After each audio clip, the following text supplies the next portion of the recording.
we want to get online, we want to launch online. That's what we want to do.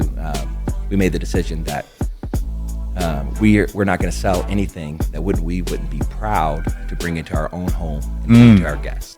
I read a book back in 2012, Creativity Inc.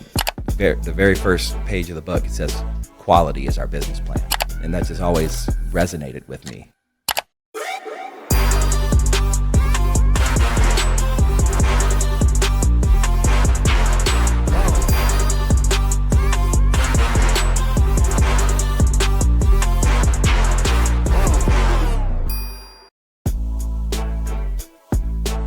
Welcome back to the show, guys. Digital Social Hour. I'm your host, as always, Sean Kelly. Got with me a great guest for you guys today who might change your perspective on the meat industry. CEO of Good Ranchers, Ben Spell. Hey, man. Thanks for having me. Absolutely, man. How's it going? Dude, it's good. I just flew in from Houston. Nice. Boy, are my arms tired. Your story is very interesting, man. So I know you used to be a pastor, then you switched into becoming an entrepreneur, which is a very rare thing to happen, right? Yeah. I was talking to some guys in your green room, which, by the way, amazing studio. Thank you. This is really cool. Like, I've never been in a podcast studio in a casino before. But I was telling some guys in the green room that this was my I never planned to be an entrepreneur, never planned to start a business, and Good Ranchers is the very first one that I started, and so I got really blessed to go 1 for 1 so far with having success. Yeah, not a lot of people, their first company they start becomes a 8-9 figure brand. Yeah. It's that's cool. But you know my story. I was a worship pastor at a mega church in Houston, and personally, I didn't like my salary coming straight from the church, and so I started praying and asking God to give me a side hustle. Of course, this was back before the term side hustle was coined. Right. But I started asking God to give me something that I could do to make income that way I could just volunteer at the church and not have to, not that there's anything wrong with getting paid by the church. Yeah. It's a full-time job. But just for me, that seed started growing, and about over a year and a half or so, I kept having this idea of a meat company, and I kept thinking, man, somebody could start a meat company and partner with farms and actually bring like quality to American families, right. Because at that time the really only big player was Omaha Steaks, and I don't know if anybody from Omaha Steaks is going to listen to this, but they sell a bunch of crap. Yeah. And like it's low quality. Oh, very low quality. Yeah. They don't disclose the grade of it. They have their own grading system. Right. That's sketchy. Yeah. So they don't disclose what the grade is of it, nor do they disclose like where it comes from. There's no country of origin labeling law for beef and for pork in the U.S. Wow. So you can buy stuff in the grocery store that has an American flag sticker on it, and it says product of USA. Mm-hmm. Yeah, and it can come straight from Mexico. It can Wow. come straight from a feedlot in Mexico, or Brazil, or Australia, or New Zealand, Yeah. Canada, anywhere, because there's no country of origin labeling law for beef and for pork. So when we found that out, that's really, I got a little bit ahead of myself, but when we decided to start a meat company, my wife and I, like I said, I started having this idea probably over the course of a year and a half, and but I would share it with my wife every few months. I would say, man, somebody could do this, this, this, and this. Mm-hmm. Somebody could do this, this, this, this. But that somebody was never me. And one morning I was taking a shower, and I heard God's voice loud and clear. And I'm not really the type that just throws that around, but like it was like loud and clear in my head. And it was, you go do it. And I had chills, and I came out of the bathroom, and I went to my wife expecting her to say, you're crazy. That's stupid. Mm-hmm. What do you know about agriculture? You've never ran a business. We don't have any money. Those are, kind of thinking she would like talk some sense or talk it through. But I think she could feel the conviction when I came and I said, I think God just told me to start a meat company. And when I said that to her, she said, if you heard God, then I trust you. And wow. So we just had our first baby boy. He was about 3 months old at that time. Congrats. And so, yeah, we came up with the name Good Ranchers, found somewhere to buy some meat, and I parked a truck in the parking lot of the mall in Waco, Texas. Was teaching myself how to run Facebook ads. This was in 2018. And it was me selling meat out of the back of a truck. And people started showing up. People started coming. And so we went from 1 truck to 2 trucks to 3 trucks to 4 trucks. By 2020, we had 20 trucks. Wow. And were you cooking the meat or selling it raw? Raw. Wow. Yeah, just selling. We were traveling all over the country. And the pandemic happened. And that's when the plan was always to get online eventually. Yeah. Selling meat, selling anything that's perishable online is pretty heavy. You need capital to do that. It's not like, if you're selling something that's not perishable. Right. Selling perishable goods is really hard because they have to be shipped. Everything has to be shipped, climate controlled. Yeah, with dry ice. Yeah, with dry ice, and it's got to be stored in climate controlled. Right. And, so there's a lot of barriers to entry there. So the plan was to always get online. Eventually, once we kind of built a brand, got some capital, that kind of thing. But when happened and the world shut down, we were like, we've got to get online now. And so we were already talking to one distribution center to ship for us, and we just pulled the trigger. We weren't ready. Lost a ton of money, but wow. Because what we didn't realize is trying to ship everywhere in the lower 48 from one fulfillment center wasn't possible. Isn't practical. Right. The cost of shipping, Oh. So you have to set up a shipping center on each time zone. Yeah. Wow. Yeah. So we have 4 now. Yeah. But that's kind of the quick story of how we got started. And like I said, when we first started, I didn't even know, because I have no background in agriculture or meat.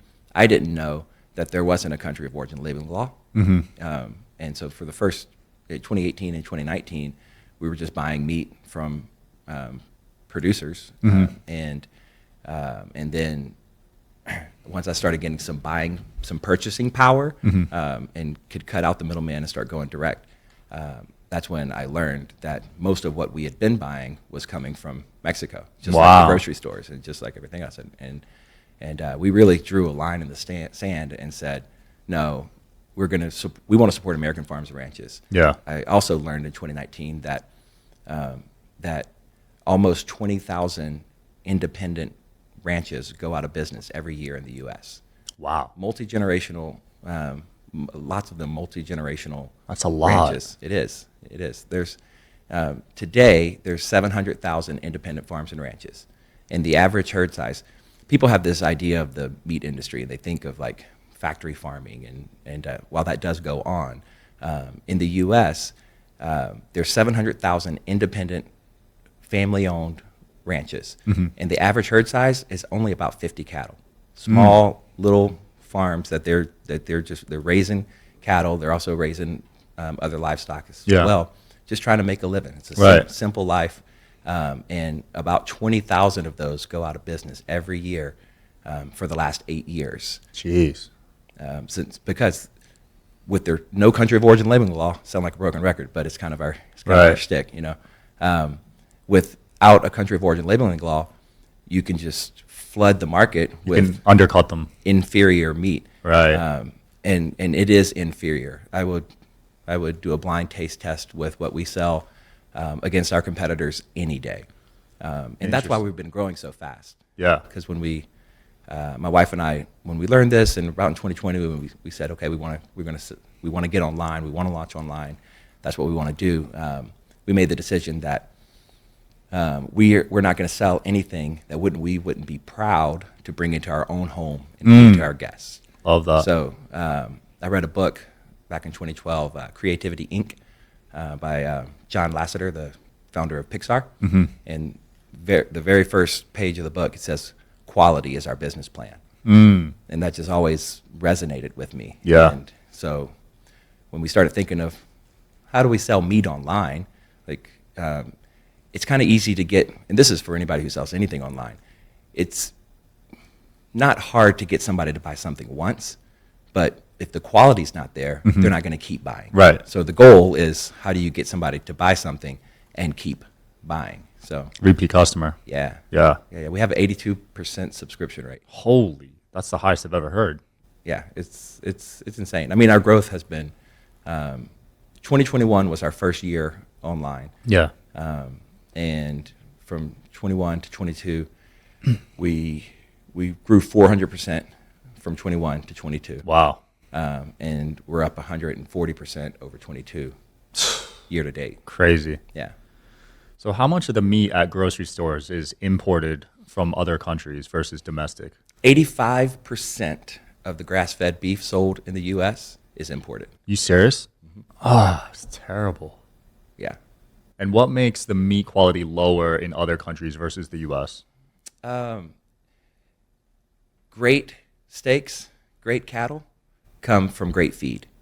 And you have to feed cattle the right way for them to marble out. People think that, most people think that marbling is fat. Yeah. Marbling is not fat. Steaks have fat caps and stuff like that. That's not marbling. Marbling is intramuscular fat. So you want you want to get that intramuscular fat through the meat, because that's what makes it tender. That's what makes it juicy. That's what makes it actually have flavor and good. And so these all the imported meat that's coming, they've realized, when you're talking about Brazil, which there's lots of ethical things you can talk about, like they're tearing down the rainforest to make more land, to put more cows on, because it's such a revenue stream for them. Also, ironically, the two largest meat packers in the U.S. are Brazilian owned. Wow. Right. So if you're wondering why there's no country of origin labeling law, I mean, sounds pretty corrupt. Yeah, it absolutely is. And it's the same with pork. The largest Smithfield, largest pork company is actually owned by an Asian company. Yeah. So it comes from China? Yeah. Wow, that's crazy. Yeah, I wonder, man, that's really concerning. And I just saw a clip the other day that even though it says grass-fed on it, doesn't mean they were grass-fed their whole life, right? Just at one moment. Is that true? Yeah, absolutely. Yeah. Crazy. Yeah, absolutely. That's that's just how it works. And again, cattle. Here's another thing: cattle can eat grains in certain kinds of grains. You shouldn't be shoving corn down their mouth the whole time. That's not healthy for them. But cattle, just like most mammals, need a variety of vegetation. And the cattle who live that are raised in, let's say, Nebraska, where there's like cornfields and corn and stuff that just grows naturally in the wild, those cattle will get released once after the harvest season and go eat down that field. But they're eating the husk, and people think that they're just eating like the corn on a cob, right? Yeah. It's not even the same thing. They'll release those cattle to the field because those fields need, you can only plant so many times before you've taken all the nutrients out of the ground. Cattle are an amazing animal because you can release them to a field that can't grow anymore, and they're going to eat and poop. There you go. And then that provided. and then stomp it into the ground. Yeah. And bring that field back to life. Wow. That's cool. Yeah, and that's why it pains me that cows are so demonized as the enemy for global warming or climate change and all this stuff. When 200 years ago, there was 30 million more. 200 years ago, there was estimated 60 to 90 million bison roaming in the plains of North America. Yeah. 60 to 90 million. And today, there's only about 30 million cattle for beef consumption in the U.S. So, but yet cattle are being demonized as the problem for climate change. That doesn't make sense. If you just do the math, it doesn't make sense. And they're actually amazing animals because, like I said, they're regenerative. They can be put out into fields, and that's how these farmers use them. Yeah. Like, they'll bring fields that are dead back to life. I never knew that. Yeah. It's cool. One thing that's pretty controversial is this grass finished labeling. Now, I noticed on your website, a lot of your meat is grain finished, right? Yes. Just like, so we're in the win, right? Yeah. Go to the steakhouse. Every steak in a steakhouse in 99.9% of all of Vegas and the U.S. and most of the world is going to be grain finished, because that's how you get the marbling and the flavor. Now, you shouldn't be. There's ethical ways to finish and there's unethical ways to finish, and lots of people have seen, the kind of grotesque feedlot cows shoved into this, just muddy, right, poopy area and just disgusting and all on top of each other. Those videos are coming from PETA. That does exist, but that's not the entire industry. There's lots of people, like I said, those 700,000 independent farms and ranchers that still exist in the U.S. today. I go to them regularly. These are people who care for their animals. They're living in the wild. They're, right. So yeah, grain has been demonized. Again, you want to talk about the corruption. There's been this whole war on grass-fed beef. Grass-finished beef is better for you. Yeah. And they use these marketing claims like, well, it's got 3 times the amount of omega fatty acids, and grass-finished beef versus grain-finished beef. That's such a mislabeling claim because beef is not a significant source of omega fatty acids. Oh man! Right. So the study actually goes like this: if beef is raised on grass its whole life, that it'll have approximately 9 grams of fatty acids per service of the omegas per serving. If it eats grain, it'll have about 3 or 4.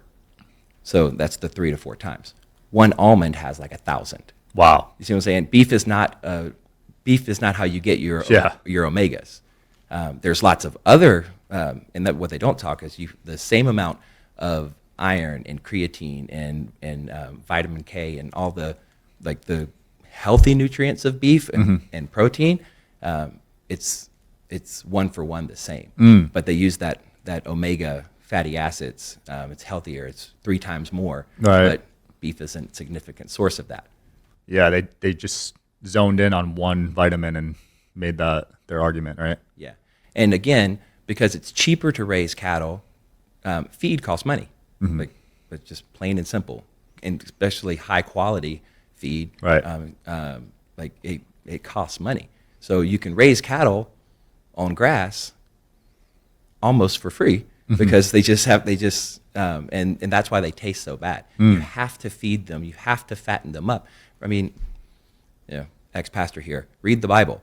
Like they talk about the fatted calf, right? Yeah. Like if you're going to have a party, kill the fatted calf because that's the good one. If you don't get them fat, they don't have marbling and they don't taste good. So back to the steakhouses here in Vegas and everywhere in the U.S., they're all selling grain, beef that's finished on grain.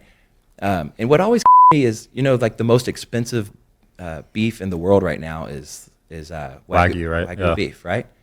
They're fed grains their whole life. Like they never eat a bite of grass. Yeah, you never hear that about it. And you never hear that. Yeah. It's weird that American beef has become the problem for everything. Yeah.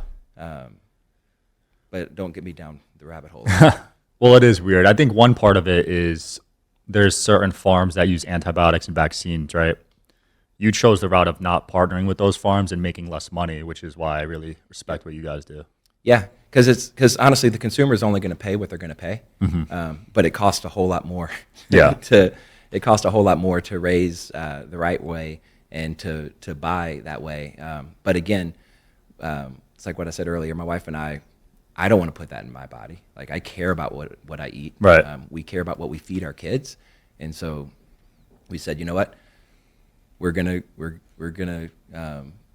we're only going to sell what we're going to eat in our own house and what we would want to give to our friends and family. Absolutely. One thing I also saw on your website, which I've never seen this before, was you lock in the price for 2 years on your products. Yeah, that's kind of biting us a little bit. But I really took a step back and I was like, man, these guys really care about just getting great product in people's hands because, like I said, you could have made millions more raising prices. My CFO talks to me about it every day. But you know what? I grew up pretty poor. I want to be careful. Lots of people had it worse than me. Right. I never was starving, but we weren't eating steak. Okay. A box of mac and cheese. Yeah. Like Pop-Tarts, deli meat, and hot dogs. Like that's how I grew up. And so when starting a meat company, it was really important to me that we could make it as accessible as possible. High quality, but as accessible as possible. And that's why we did the price. That's why we do the price lock, because you go to the grocery store seasonally and something.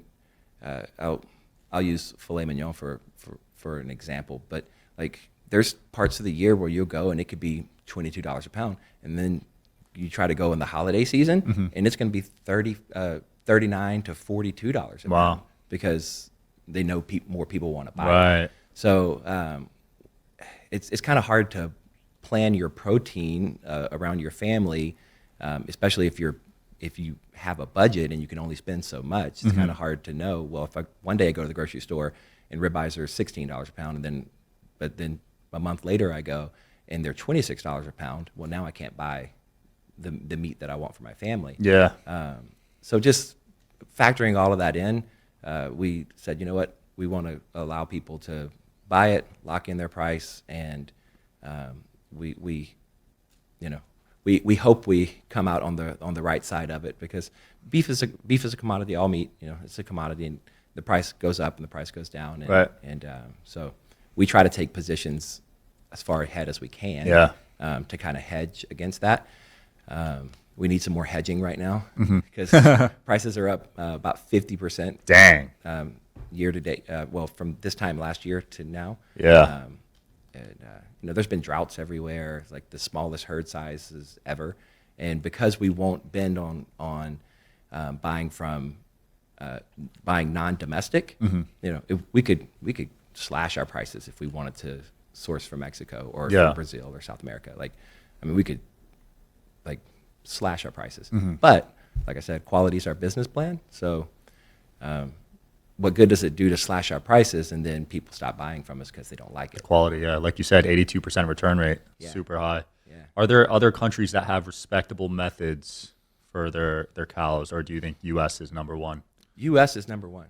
Yeah. Yeah, U.S. is number one. And it's crazy because we actually export a lot of the higher end beef, like a lot of the prime beef, gets exported to other countries because they value it more than we do. Wow, I didn't know that. So people are eating American steak in other countries? Oh, yeah. Wow. Yeah, we export quite a bit of beef. I didn't know that. Yeah.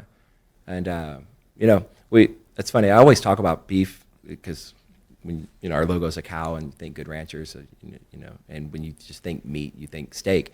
But we sell chicken, pork, and seafood as well. We do all wild caught seafood now. We just launched that about 3 weeks ago. Nice. Super excited because it's actually amazing.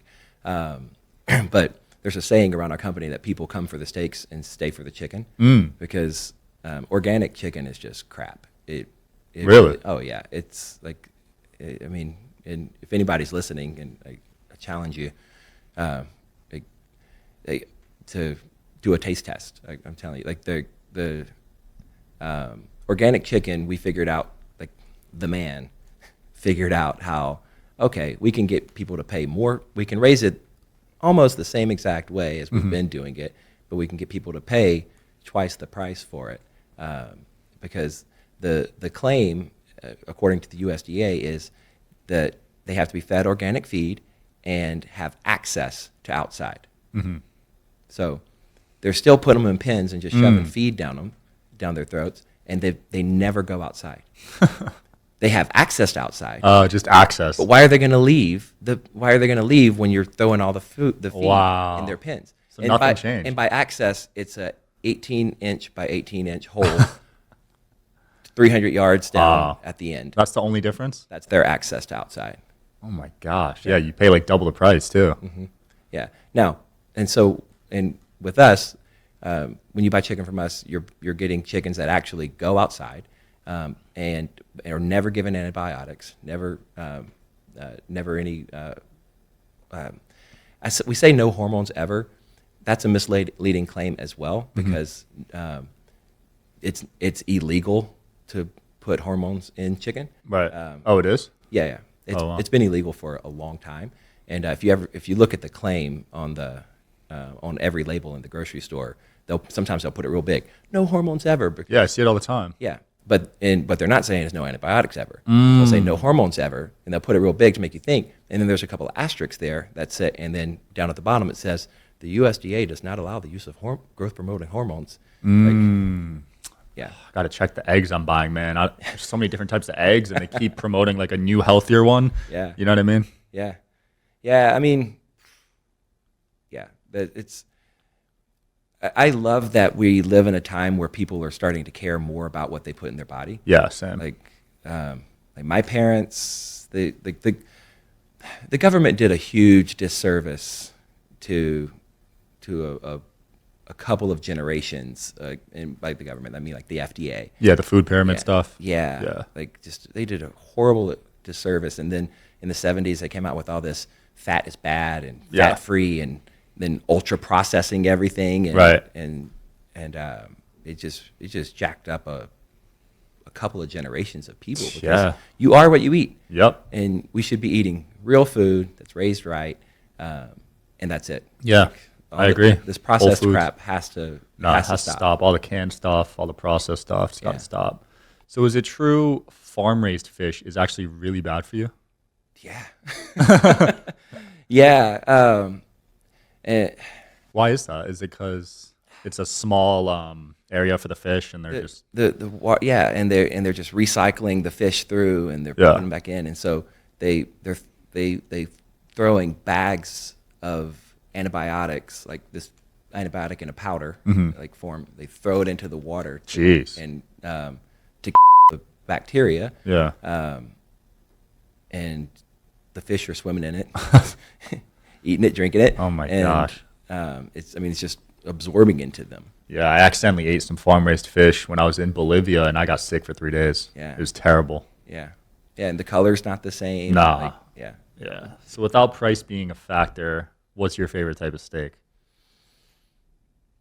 Angus. Upper choice Angus steak. As far as I probably got a little too granular for you there. Sorry. To a hammer, everything's a nail. To a meat guy, it's more than a T-bone. I get a lot of judgment here, okay? Because I love ribeyes. Don't get me wrong. I love ribeyes. But my favorite is an upper choice Angus New York strip. Okay. Yeah. New York. Yeah. Interesting. That's a rare one. But it's so good. It still has a good amount of that intramuscular marbling, but it's just a little bit leaner. And when it's raised right, when it's aged right, it's just nice. magnifique. I'll try it out. Yeah. Is it true when animals get scared or they get stressed out, it affects the actual quality of the meat? 100%. Really? 100%. How does it affect it? Because when you get stressed, your muscles tighten up. The whole idea, and when a muscle tightens up, it gets tougher, especially if it tightens and contracts and tightens and contracts. I mean, think about when you work out. Yeah. You break your muscle down, it builds back, and it's tighter, it's firmer. So it's the same thing in animals. That's why the tenderloin is the most tender, because it's the muscle that runs across the top of the spine of the cattle. And it's also, by the way, filet mignon is the other side of the New York strip. It's the other side of the T-bone. Oh, okay. So T-bone is the spine. And this side is the New York strip. This side is the tenderloin. Yeah. And it just runs down the spine. And that tenderloin muscle, because cows, they dip their head and they'll bend their knees, but their spine never moves. So that's why it stays super tender, because it gets the least amount of use during a life. But if you stress them out, if they get scared, and they're in a horrible environment, they're not going to grade out. They're not like the meat can actually come out darker. Interesting. Yeah, I've noticed there's some dark spots on some meat. Sometimes it's super dry. Yep. Yeah, that makes sense. Yeah, so that's why, going back to American farms, American ranchers, they realize it's in their best interest to raise the animals humanely, to take extreme care, because the higher they grade out, the more money you're going to make. Interesting. So, man, I was in April. I was with a ranching family in Idaho, and they were telling me this story of, it was like one of the worst winters that they've had in a long time. And during the calving season in February, they knew there was a couple calves that were supposed to be born that night, and they went and checked for them. They weren't born. They went back around 1 in the morning, 2 in the morning, went back out to see if they were born, and they had been born, but it had been probably an hour or so, and they were just like frozen, and like they didn't think they were going to make it through the night, because it was just so cold and snowy. They pick them up, they bring them into their living room of their house, and put them by the fire and wrap them in blankets. Wow. Like, that's the type of agriculture raising that we're talking about. That's what you get when you buy from us. And when people just they throw like feedlot and it's bad, and like, no, there's a right way to raise animals. And, absolutely. And there's lots of people in the U.S. doing it that way. Love it. Ben, it's been super insightful learning more about the meat industry. Anything else you want to end off with or promote? If you're not buying meat from GoodRanchers.com, you should be. We'll put a link in the description. Yeah. I can have my I'll have my team do free bacon for anybody. Oh, wow. Yeah, free Thank bacon for anybody who on your first purchase. Nice. Guys. Let's do it. Maybe promo code Sean. Yeah, let's do that. Put in the link. Yeah. By the way, our bacon, you'll never want to eat any other bacon again. Oh, I love me some bacon, so I'm excited. I'm gonna make you get a chest freezer, a deep freezer. I'm gonna send you so much meat. Thanks so much, man. Thanks for coming on, for real. Yeah. Thanks for watching, guys. Great episode. Check out Good Ranchers if you want great quality meat. Otherwise, I'll see you next time.